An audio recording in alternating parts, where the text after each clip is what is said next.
Just go for it whenever? Yeah. All right.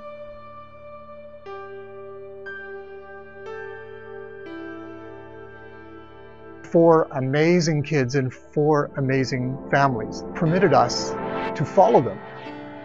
So we could see them in their moments of celebration and in their moments of doubt. Just the truthfulness and the way that they are willing to tell the truth about their hopes and fears is brilliant. My name's Faith Bodner, and I'm the Executive Director of Inclusion BC.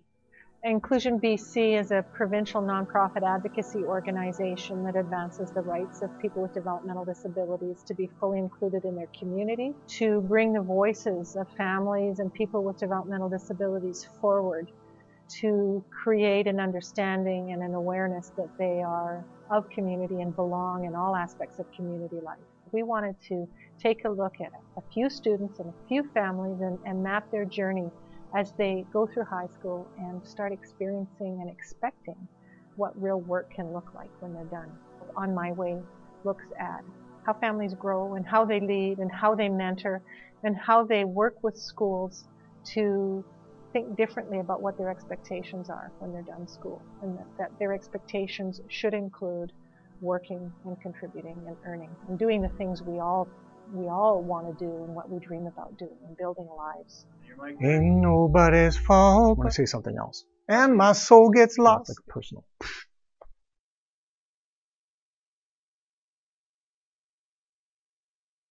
Let me tell you about the On My Way project. We decided to tell the story of four young people and their families who were going to leave the high school, who were in the process of graduating, and simply track how their graduation and their transition into life outside of the school worked. The truth is, their story is very rarely told. We know that they're not even tracked by the Ministry of Education. It's almost as though they disappear. Well, the first rock star that I'll like to introduce you to is Olivia.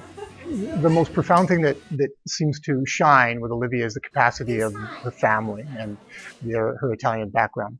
Olivia Nonna. Older sister. His cousin Stefania. She graduating. We love her. She's surrounded by sisters who love her to death and are expecting her to do a lot of the similar things that they're doing. Her at a graduation ceremony that happened at her house shows you how much power and how much energy there is within that family unit. You know what? Livy's a bright sunshine. She helps us out. She's enjoying her day, and it's her day. You can see in that first video, Paul, even at that point, was thinking differently about Olivia because he had seen her working competently at Dairy Queen. To see her in that way and showing a little bit of responsibility was actually, it opened me up. I thought, okay, you know what? She's capable of doing that. You can see now some of the work has worked out quite well for her, and some of the work is not working. Started a work experience. Her first job was at McDonald's. It seemed like an unsafe environment because she was in an area where they couldn't keep an eye on her, and right now her issues are trust with other people. The staff is very busy at McDonald's. There's corners that were hidden from the staff. She can easily be swayed away, so... We know it's not the end. Just because she can't do it now doesn't mean she can't ever do it. You can see there's a look of doubt and a little bit of fear, but with the certainty that they're going to carry on. There's a coffee shop called Creekside, and it's a super environment. She's enjoying it. She's enjoying it, yeah. She likes going there. It's been amazing seeing her progress through all her videos and then having the chance to work with her. And maybe the people in the area will get to know Olivia, and then, you know, and maybe watch out for her. So, you know, people realize she's out there and that she, you know, sometimes might need a little help. Devin is a very competent, confident guy. He is the only one who said he did not want an overage year. He was done with high school. He wanted to graduate, and he was ready to move on. Still thinking about where to go and where to want to live. Like, like anywhere because I haven't made any choice yet. I'm going to do school first and then move. I was interviewing him. What he really wanted to show me were his drawings and some of the constructions he had made in the back of the home. So he, I think, taught the whole crew that when we speak about planning futures, it's way more than work.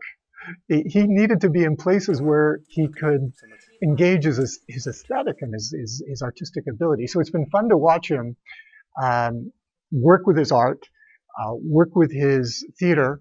In school, I was the guard because those are officers' old uniform. They look good for that uniform. I was happening to open and close the curtains. It is time to change the sets in the back. Eileen, his mom, has been brutally honest, and I think you'll see in the beginning she's confessing a mother's doubts. I'm just doing one step at a time, not really stressing out too much about Devon's future or anything. Just getting done what I need right now. There's so much to do, it's kind of one step at a time.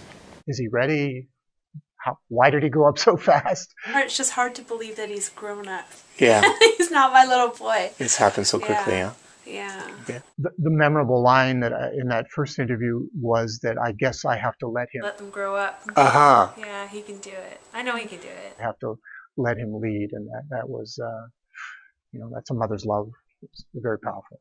Kayla has this amazing sense of humor. Booyah! There you go.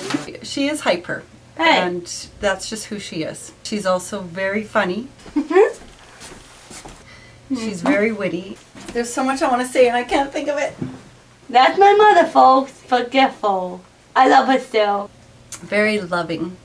She has this breathless ability to go left when you thought she was going to go right. She's funny.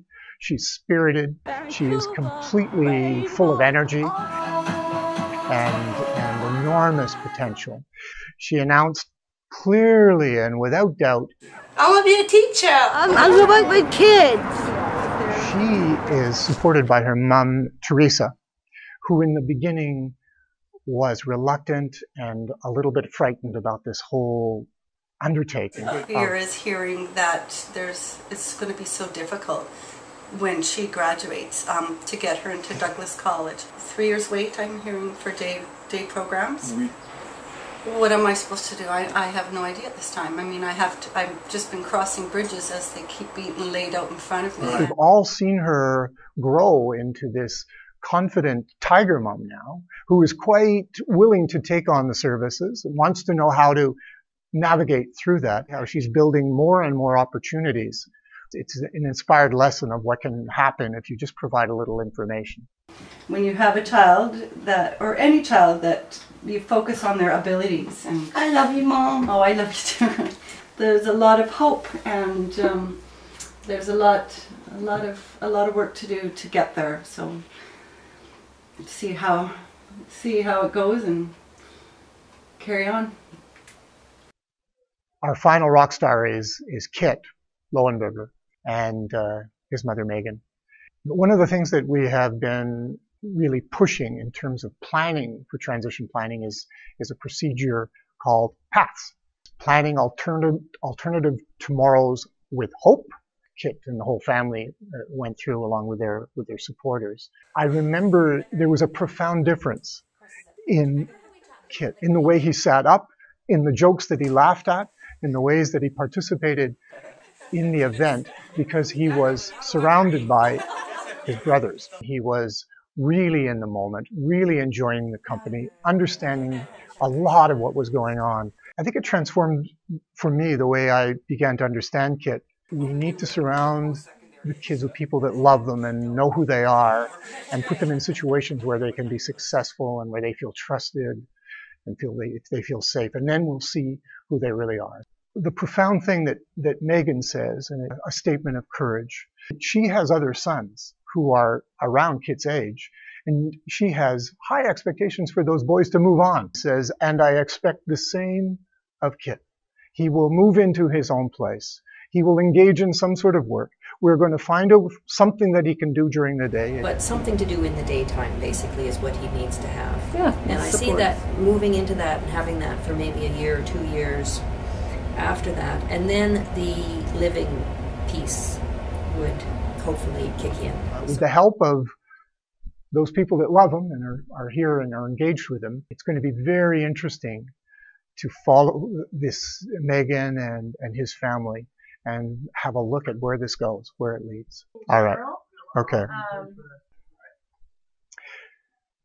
So we're just about a year into the release of the blog, and where are we and what have we learned? The roll of the dice was that we would put something up. It would simply tell a story. It might be the best thing that it does. It tells truthful stories. It invites people in. We thought that if we could engage people and interest them in this topic, then people in Cranbrook, Williams Lake, Vancouver would make their own decision about how they could put good transition planning together. I think there's interest in the relationship that they've developed with the families, and I think they're going to want to watch to the bitter end. This is maybe the very first time that anyone has kept the camera trained on them and said, okay, where do they go? Let's watch this. Maybe we feared it. I'm saying it's going to be really cool. And I think in that, they're going to create courage, and they're going to increase the imagination of what can be done. We want to figure out a way that we can reach out and involve more people. That hasn't happened yet, and we need to figure out a way that we can better engage the students. I'm hoping that you see it as a blog that's kind and generous and invites everyone in to speak their piece of the story.